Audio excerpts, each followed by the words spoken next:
What is happening here? I watched a video on my phone that showed the inside of my house, specifically our bedroom.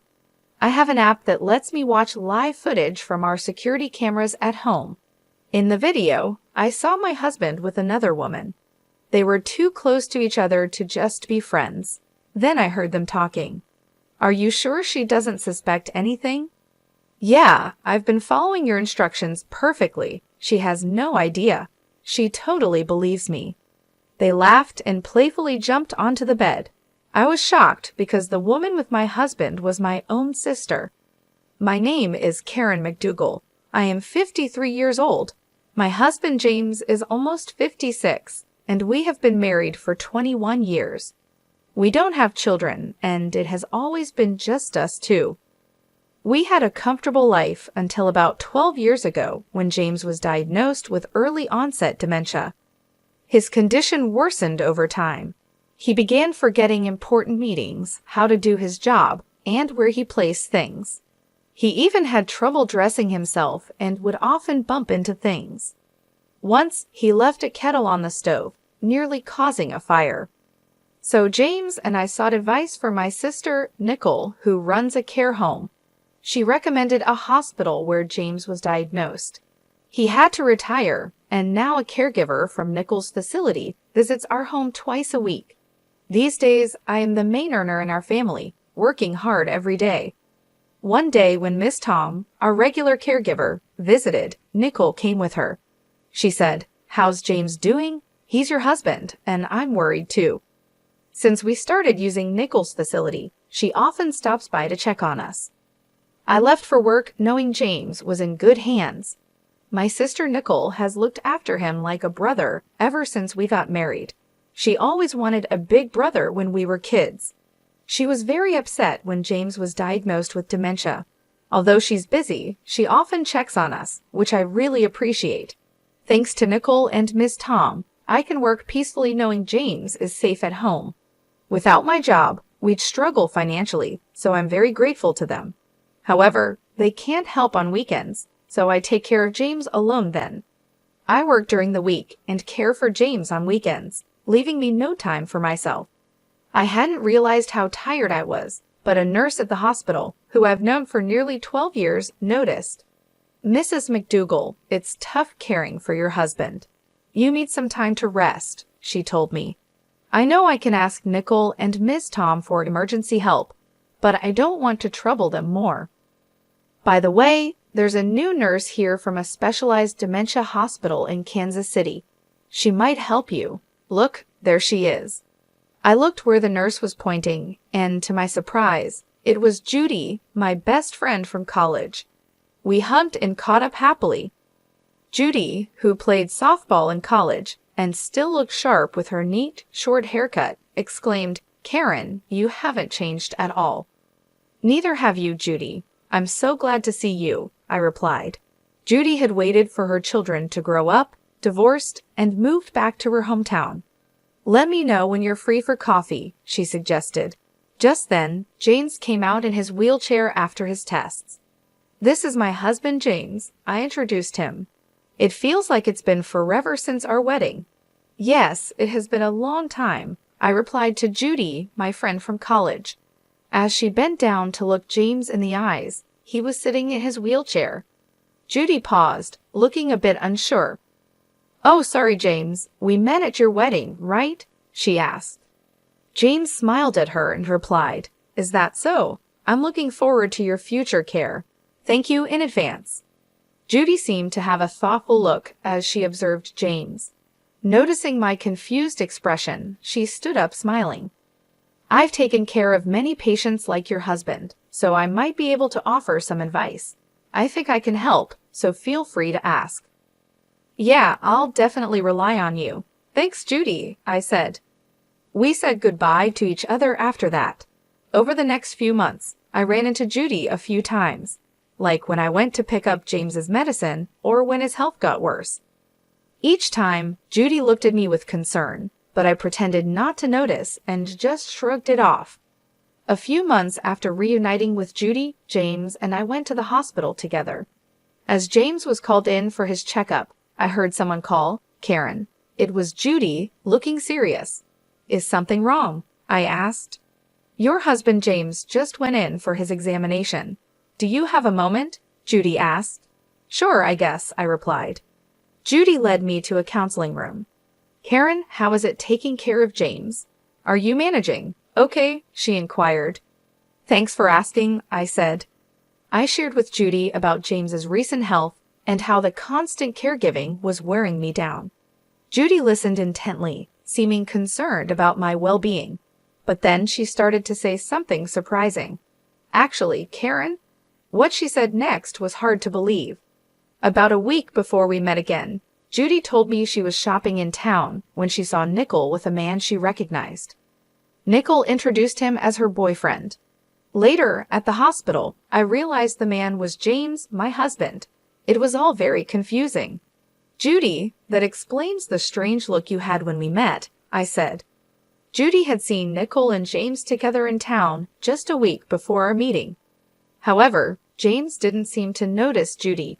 Back then, I looked different. I had long hair and wore glasses, which might be why he didn't recognize me. Judy also mentioned something else that bothered her.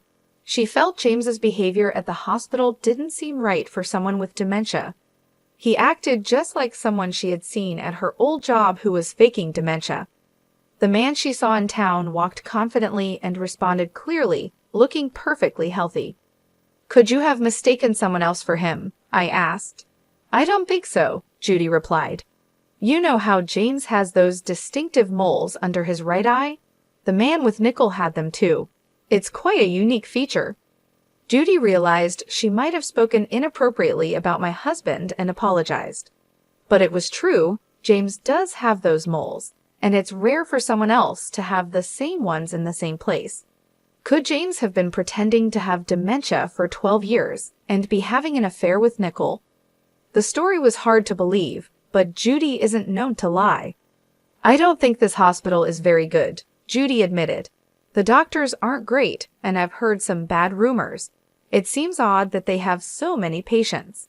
I think you should get James properly checked to see if he really has dementia," she suggested seriously. After hearing what Judy said, I went to a large store and bought a home security camera. I placed it in hidden spots in the living room and bedroom to secretly record what was happening while I was at work. I set it up to connect to my smartphone and checked it during my breaks. Surprisingly, James acted differently than he did around me. He wasn't lost or confused about where things were. He seemed to be living normally. Also, when Miss Tom, the caregiver I had hired for James, came over, there was no sign of her actually taking care of him. Furthermore, I discovered that Nickel had been visiting my house frequently while I was away. The camera also captured their conversations clearly. "You're not getting caught pretending to have dementia, right, James?" "Yeah, because I'm doing just as Nickel suggests, pretending not to know the date or where things are working perfectly, pretending not to write or go outside, and thinking it's day when it's actually night would be good too.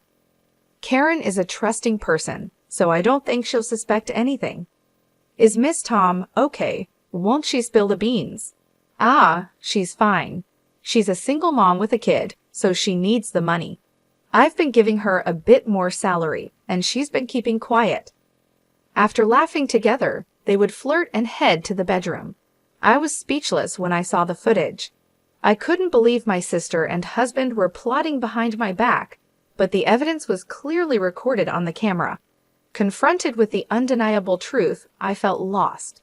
A few days later, I felt the need to talk to Miss Tom, who had been taking care of James. When I contacted her, she said she would be available the following Saturday. I went to her apartment and showed her the footage. She looked defeated, cried, and apologized to me. "What you see in this footage is the truth. I've been deceiving you all this time, and I'm truly sorry. I don't have a license, and I was struggling to find another job. I had no choice but to follow what Nickel said because she offered me a good deal," she confessed. She explained that she was a single mother needing money, but she felt guilty for helping deceive me. Her guilt helped me get her statement. She also gave me copies of receipts, daily reports, and her diary from that time. No matter how much I needed the money, what I did was wrong. I am really, really sorry, she kept saying.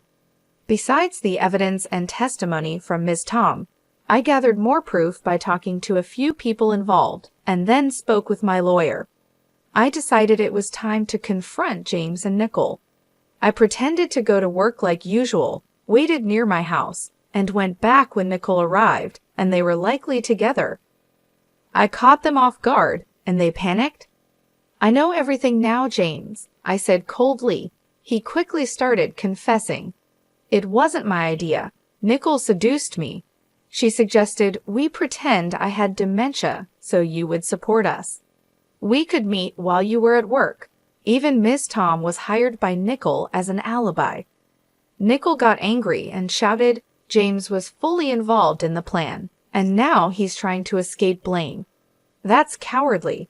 Shut up. You were the one pushing this idea. As they argued, my heart turned cold watching them blame each other. I had reached my limit with the antics of Nicole and James.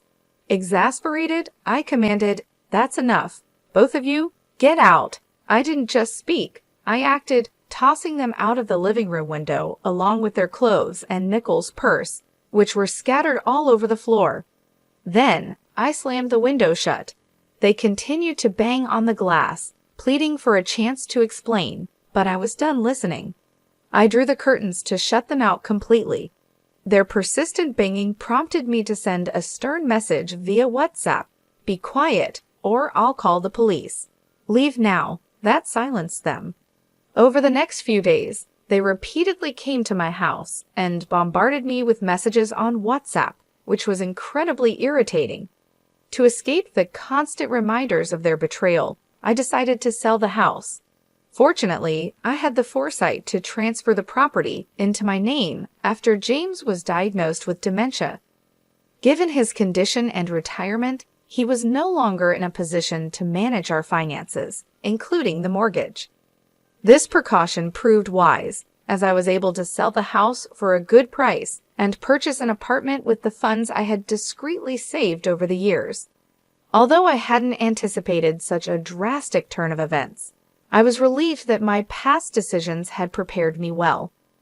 Consequently, I filed for divorce from James and pursued a division of our assets. It didn't matter whether he was financially capable of settling claims or not. This action was more about sending a clear message that what they had done to me was unforgivable and unforgettable. Post-divorce, I learned through the grapevine that James had remarried and was now living with Nicole in what used to be her house. However, their situation seemed far from ideal. It appeared that the initial thrill of their affair had worn off after marriage. Living together in the harsh light of day, they had to face the reality of their relationship, accept each other's flaws, and occasionally turn a blind eye to their irritations.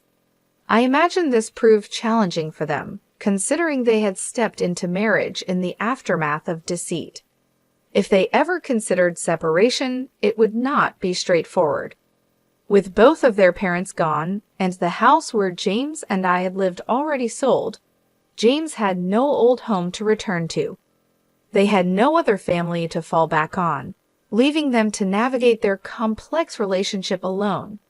As for me, I couldn't care less about their difficulties. They had made their bed, and now they had to lie in it.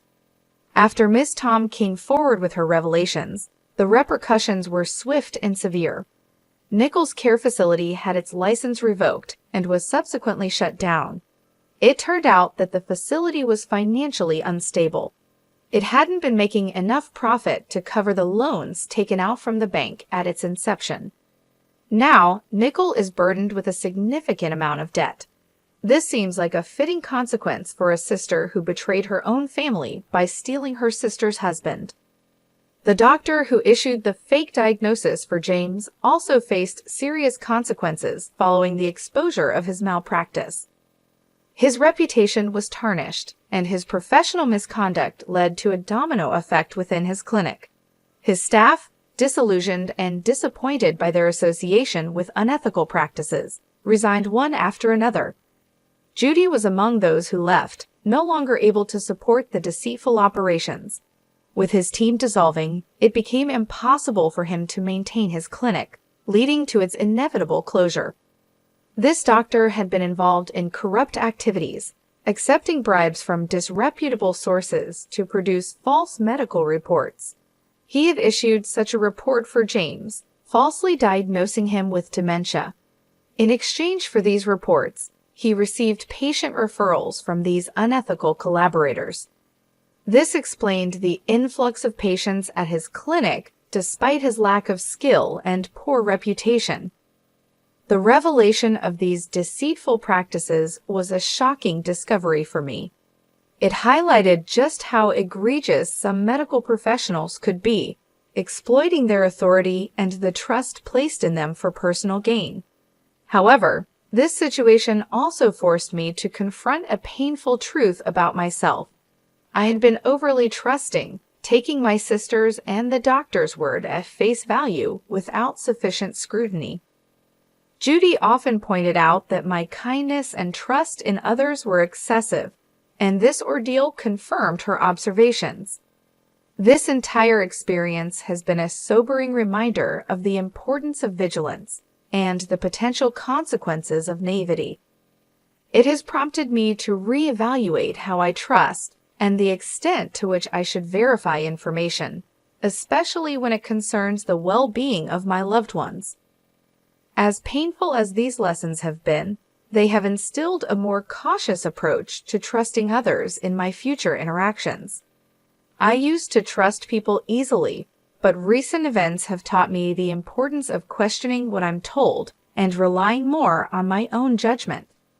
It's a difficult shift, considering my natural inclination to see the best in others, but it's become clear that being too trusting can lead to serious consequences.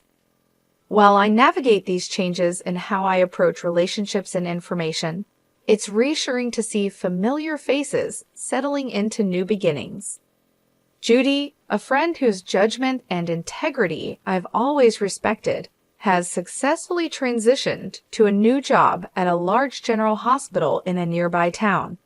Her extensive experience, especially her previous role in a prestigious Kansas City hospital, was highly valued, leading to quick acceptance and trust from her new colleagues.